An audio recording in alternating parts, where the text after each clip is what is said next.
दोस्तों, आप सबको एक नई कहानी में स्वागत है। एक बस्ती में एक विधवा अंधी औरत रहती थी। उसका एक बेटा था जिसके पालन पोषण की सारी जिम्मेदारी उसके कंधों पर थी। वह अपने बेटे को पढ़ा लिखा कर एक बहुत बड़ा आदमी बनाना चाहती थी। इसीलिए उसने उसका दाखिला बस्ती के सबसे अच्छे स्कूल में किया। वह दिन रात मेहनत करती थी ताकि बेटे की स्कूल की फीस दे सके।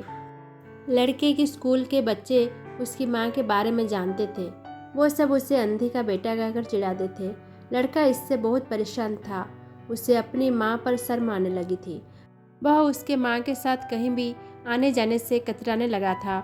जब लड़का बड़ा हुआ तो उसकी शहर में अच्छी नौकरी लग गई। उसने अपनी माँ से वादा किया कि शहर में मकान लेकर वह उसे लेने आएगा, लेकिन वह शहर गया तो फिर लौटकर वापस नहीं आया। उसकी अंधी माँ उसका इंतज़ार करती रह गई। कई महीने बीत गए, लड़के की कोई खबर नहीं आई। माँ को एक दिन नहीं रहा गया और वह बेटे से मिलने शहर पहुँच गई। पूछते पूछते वह बेटे के ऑफिस पहुँची। वहाँ सिक्योरिटी गार्ड ने उसे रोक दिया। अंधी औरत ने गार्ड को अपने बेटे का नाम बताया और बोली कि उससे जाकर कहो कि गांव से कोई मिलने आया है। गार्ड ने जाकर उसके बेटे को बताया। बेटे ने ऑफिस की खिड़की से देखा तो उसे अपनी माँ गेट के बाहर खड़ी नजर आई।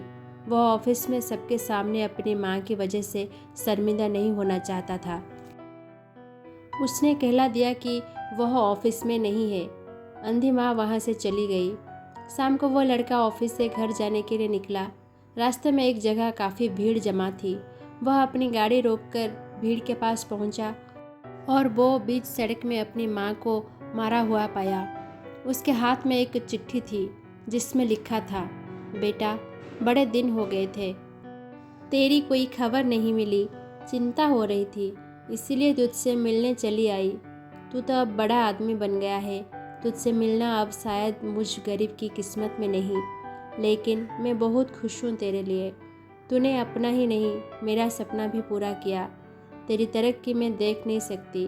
काश बचपन में तेरी आंखों में सरिया ना घुसा होता और मुझे तुम्हें अपनी आंखें ना देनी पड़ी होती, तो तेरी तरक्की अपनी आंखों से देखकर सुकून से मरती तेरी अंधी माँ। ये पढ़कर लड़का फूट फूट कर रोने लगा। जिस अंधी माँ पर उसे शर्म आती थी, उसने उसके लिए कितना बड़ा बलिदान किया था। वह आत्मग्लानि से भर उठा और जिंदगी भर खुद को माफ़ नहीं कर पाया। दोस्तों, माता पिता अपने बच्चों के लिए अपना सर्वस्व निछावर कर देते हैं। उनका हमेशा सम्मान करना चाहिए। दोस्तों, आशा करती हूँ कि इस छोटी सी कहानी से आपको ज़रूर कुछ ना कुछ सीखने को मिला होगा। अगर ये कहानी आपको पसंद आई हो तो प्लीज़ इसको लाइक कीजिए, कमेंट कीजिए और अगर चैनल पर नए हैं तो हमारे चैनल को सब्सक्राइब करना मत भूलिएगा।